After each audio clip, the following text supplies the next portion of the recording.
Flexibility is important. So you're not just rigid like that. You are also flexible. You are both rigid and flexible. Because if you're not rigid with your discipline, you have a problem. And if you're not flexible with understanding, with love. Because there are people that will get you fed up, that will get you vexed up, that will get you raged up. But in your own part, you must not get angry because it can affect your process, affect your work. Because you have a duty to love regardless. You have been stubborn, you have been sinning. God loves you regardless. So you too, you must love regardless. People will frustrate you, they will do everything, they will even lie against you. It takes the grace of God to stand with that discipline. So as much as you have discipline, you also need to be flexible. Myself, I'm an example.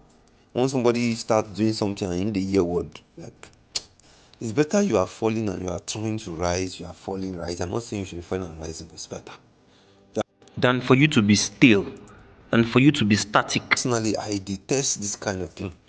I love every human being, even when they are very stubborn. But I personally don't, it doesn't flow with my bloodstream. So naturally, these people, I cut off from them. So those kind of people, I begin to apply going the distance for them. At least if you tell me to pray for them, intercede for them, I will have, I'll have a big issue doing that. I won't be able to use the fullness, the whole of my energy to do it. And now, what I'm not saying is that God requires you to even be still flexible. That even after you have made a decision that this person he is the one that will still try to come to you, not because he wants you to be foolish or not to be principled. Pay attention. But because he wants to show you his own nature, how we were as well, and how he does with us, how he how he lives with our failings, our shortcomings. So if he tries to talk to you about that person, not for anything, especially if you are like me.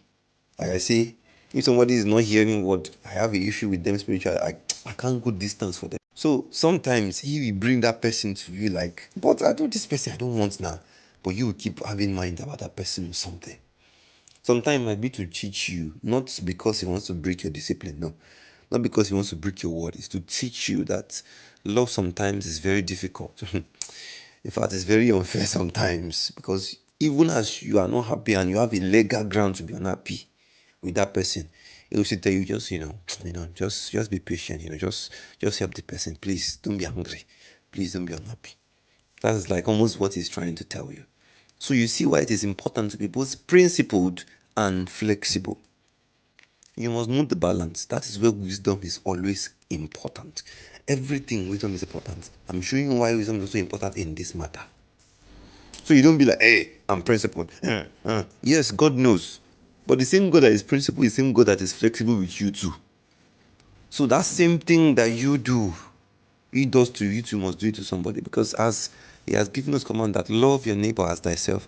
And also, you love God first, then you love your neighbor like you love yourself. He says this commandment is like the first as well. As much as you love your God, you love your neighbor as well. When you love someone, you go deep, you go the lens. So you see why how you must be principled and flexible. Don't be so principled. Of course, in principle, you enjoy God. You enjoy Him mightily. It's not as if we are saying we are saying to enjoy Him more or fully. You need to learn His ways more.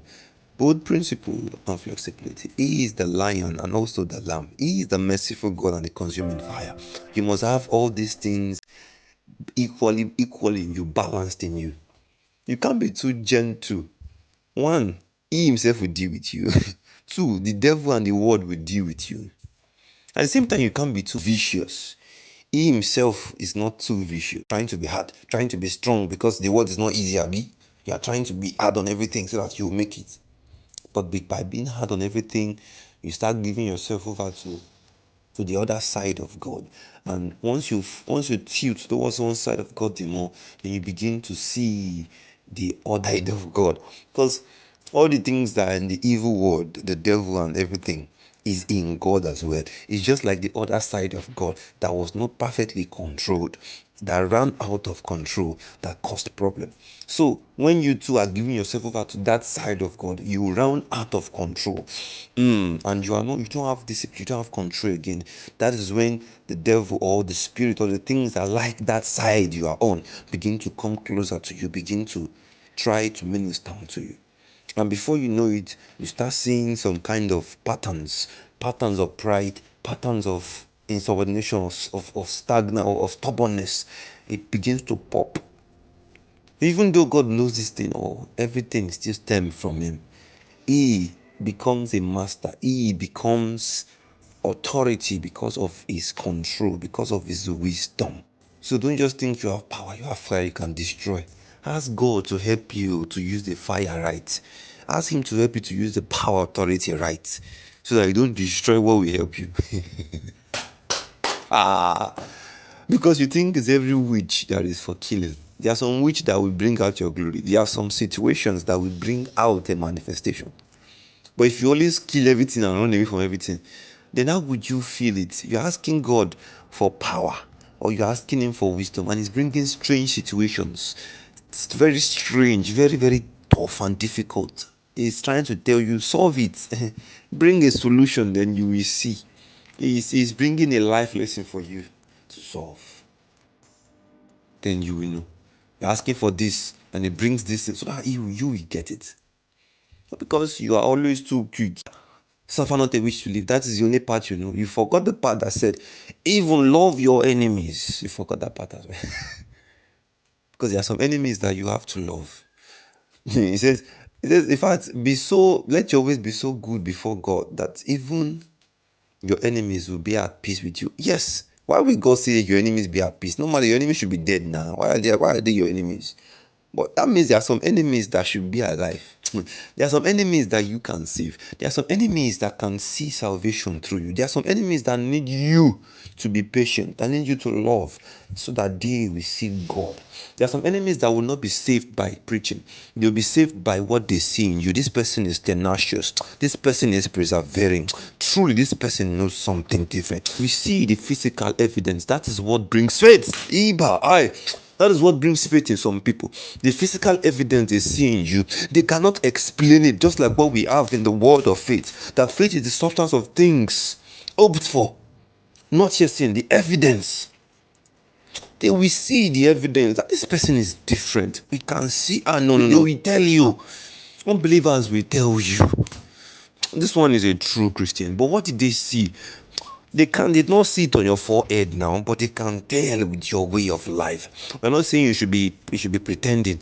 The way you live, it will show forth. It cannot be hidden. Light cannot be hidden under a bushel. It will show forth. And then they will know this one is light. And that is what builds some people's faith. There is no amount of preaching you can preach some people, it won't show. But the evidence is what brings them the faith. That thing they see in you, that is the evidence for them. Say, no, don't talk long.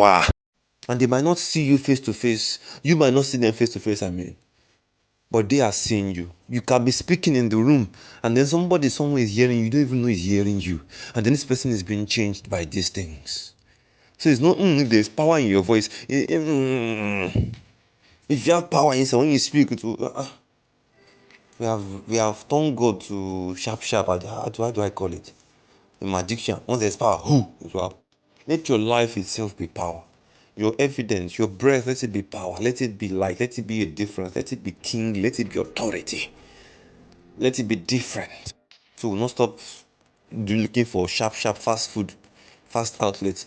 Give your life to Christ. Accept Jesus. I have power. Take it. Come out. Hey, you're not a Christian. No. There are sometimes we have to leave it. That is one of the reasons why we have this journey on the earth. We have to live out the salvation, live out the preaching, live out the evangelism. There are some people who feel like pray, fight past fight. You can't catch them with, oh yeah, let me talk to you. But you can catch them with how you act. You don't have to say a word to some people. Kai. My God.